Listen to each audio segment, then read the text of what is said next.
Welcome to சாப்பிட வாங்க. இன்றைக்கி வந்துட்டு நாங்கள் அம்மா வீட்டில் பசங்களுக்காக அச்சு முறுக்கு பண்ண போகிறோம். ரொம்ப சூப்பராக அம்மா வந்துட்டு தேங்காய் பால் விட்டே பண்ணுவாங்க. நிறைய பேர் தண்ணி மிக்ஸ் பண்ணி பண்ணுவாங்க. அதோட டேஸ்ட் கொஞ்சம் கம்மியாக இருக்கும். தேங்காய் பால் விடும்போது ரொம்ப டேஸ்டியாகவும் சாஃப்டாகவும் இருக்கும் அந்த முறுக்கு. இன்றைக்கி அண்ணன் பசங்க எல்லாமே அச்சு முறுக்கு வேணும் அப்படின்னு கேட்டாங்க. ஸோ இன்றைக்கி நாங்கள் செய்ய ஆரம்பிச்சிட்டோம். என் கூட சேர்ந்து என்னோடய அண்ணன் பையனும் பண்ணுறான்.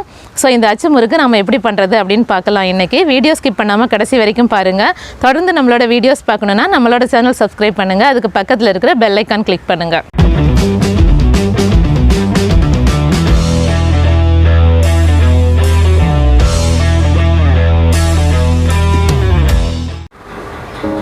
அச்சு முறுக்கு பண்ணுறதுக்கு இன்றைக்கி 1/2 கிலோ பச்சரிசி எடுத்திருக்கோம். இதை நல்லா கழுவிட்டு 2 மணி நேரம் தண்ணியில் ஊற வச்சு அதுக்கப்புறமா நல்லா தண்ணியை வடிகட்டிட்டு ஒரு துணியில் போட்டு கையில் ஈரம் ஒட்டாத அளவுக்கு நல்லா வாட வச்சு எடுத்துருக்கோம். இப்போ இதை ஒரு மிக்சர் ஜாரில் போட்டு நம்ம மாவு பண்ணிக்கலாம். 1/2 கிலோ பச்சரிசிக்கு 1/2 மூடி தேங்காய் துருவி எடுத்துருக்கோம். இதை நல்லா மிக்சர் ஜாரில் போட்டு அரைச்சி திக்காக பால் எடுத்துக்கலாம். அதுக்கு வந்துட்டு 200 கிராம் சுகர் எடுத்துருக்கோம். 200 கிராம் சுகர் எடுத்துக்கிட்டோம் அப்படின்னா இனிப்பு கரெக்டாக இருக்கும். அதுக்கு மேலே எடுத்தோம் அப்படின்னா சீக்கிரமாக தீஞ்சு போன மாதிரி ஆகிடும். ஸோ இந்த மெஷர்மெண்ட்டில் கரெக்டாக எடுத்துக்கோங்க. இப்போ இந்த ஜல்லடையில் 3 அரிப்பு கொடுத்துருப்பாங்க சலிக்கிறதுக்கு.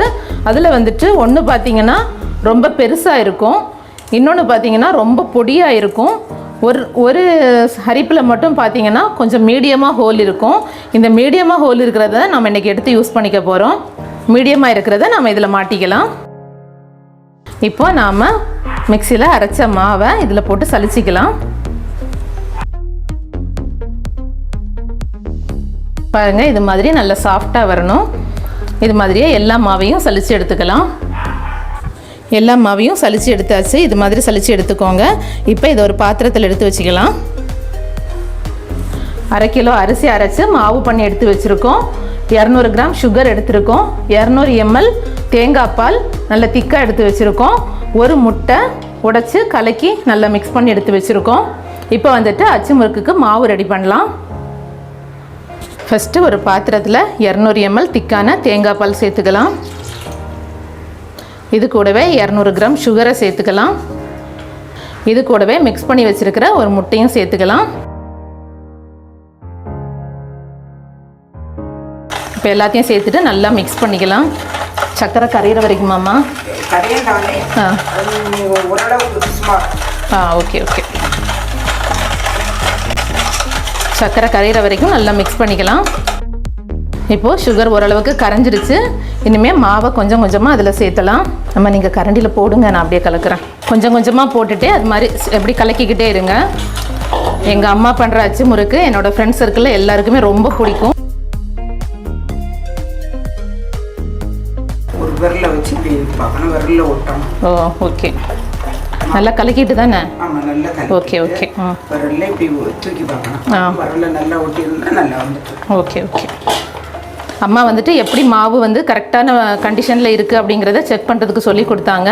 நல்லா பிளெண்ட் பண்ணிவிட்டு அதுக்கப்புறமா நாம் ஒரு விரலில் இப்படி தொட்டு பார்த்தோன்னா இது மாதிரி விரலில் ஒட்டணுமா. இப்படி மாவு ஒட்டிச்சு அப்படின்னா கரெக்டாக இருக்குது அப்படிங்கிறது அர்த்தமா. மாவு கரெக்டாக ஒட்டுது, விரல்ல கரெக்டாக இருக்குது. இப்போ நம்ம மிக்ஸ் பண்ணியிருக்கிறது ரொம்ப கரெக்டாக இருக்குது. சப்போஸ் நீங்கள் பண்ணும்போது மாவு ஒருவேளை கொஞ்சம் தண்ணி ஆகிடுச்சு அப்படின்னா நீங்கள் கொஞ்சம் எக்ஸ்ட்ரா பச்சரிசி மாவு சேர்த்துக்கலாம். இப்போ நாம் இதை மூடி வச்சிடலாம். ஒரு 10 நிமிஷம் இப்படியே இருக்கட்டும். அதுக்கப்புறமா நம்ம முறுக்கு செய்ய ஆரம்பிச்சிடலாம். ஸ்டவ்வில் ஒரு பாத்திரம் வச்சுட்டு அதில் அச்சு முங்குற அளவுக்கு எண்ணெய் எடுத்துக்கோங்க. அச்சு ஃபுல்லாக இந்த ஹோல்ஸ் எல்லாமே அதில் நல்லா முங்கணும், அந்தளவுக்கு எண்ணெய் இருக்கணும். அதே மாதிரி எண்ணெயில் வச்சு நல்லா சூடு பண்ணிவிடுங்க. அச்சு நல்லா ஹீட் ஆனதுக்கப்புறம் தான் நம்ம மாவில் டிப் பண்ணணும். மாவில் ஃபுல்லாக டிப் பண்ணக்கூடாது. ஒரு 1/2 பாகம் இல்லாட்டினா 3/4 பாகம் வர அளவுக்கு தான் டிப் பண்ணணும். ஃபுல்லாக முக்கிட்டீங்க அப்படின்னா ஃபுல்லாக அப்படியே பிடிச்சிக்கும், முறுக்கு கலண்டு வராது. ஸோ ஒரு 1/2 பாகத்தும் கொஞ்சம் மேலே வரைக்கும் தான் நாம் மாவில் இதை முக்கணும். ஃபஸ்ட்டு அச்சு நல்லா சூடாகட்டும், எண்ணெயில் இருக்கட்டும். நல்லா டிப் பண்ணியாச்சு 3/4 பாகம் அளவுக்கு. இப்போ நம்ம சட்டியில் போட்டுடலாம். எண்ணெயில் அச்சு நல்லா மூழ்கிற மாதிரி அப்படியே வச்சுருங்க. ஒரு செகண்டில் நம்ம லைட்டாக ஷேக் பண்ணோம் அப்படின்னாவே அது வந்துடும் அழகாக. நம்ம தேங்காய் பால் சேர்த்துருக்கோம், அதனால நல்லா டார்க் ஆகிற வரைக்கும்லாம் வேக விடணும்னு அவசியம் இல்லை. ஒயிட்டாக இருக்கும்போதே நல்ல கிறிஸ்பியாக தான் இருக்கும், நல்லா வெந்துடும். 2 பக்கமும் புரட்டி விட்டு நம்ம உடனே எடுத்துடலாம். சூப்பராக அச்சு முறுக்கு ரெடி ஆயிடுச்சு. இது மாதிரியே எல்லா மாவுலையும் நம்ம முறுக்கு செஞ்சு எடுத்துடலாம். குட்டி எங்கள் அண்ணன் பையன், அவன் தான் முறுக்கு போடுறான். நானும் போடுறேன்னு ஆசையாக போடுறான். அம்மா சொல்லி கொடுக்குறாங்க அவனுக்கு கையை பிடிச்சி. வாவ், சூப்பர் அச்சு, சூப்பராக பண்ணிட்ட. லைட்டாக ஷேக் பண்ணா, அவ்வளோதான், வந்துருச்சு. பாருங்க, சூப்பராக முறுக்கு போட்டான் என் மருமகன்.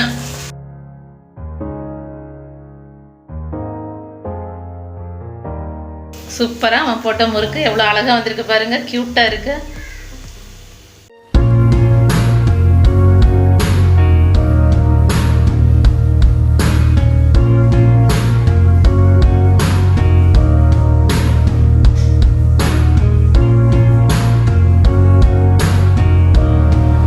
இது மாதிரி நீங்களும் வீட்டில் ட்ரை பண்ணுங்கள். எப்படி இருக்குன்னு கமெண்ட்டில் சொல்லுங்கள். இந்த வீடியோ பிடிச்சிருந்தா லைக் பண்ணுங்கள், உங்கள் ஃப்ரெண்ட்ஸ்க்கு ஷேர் பண்ணுங்கள்.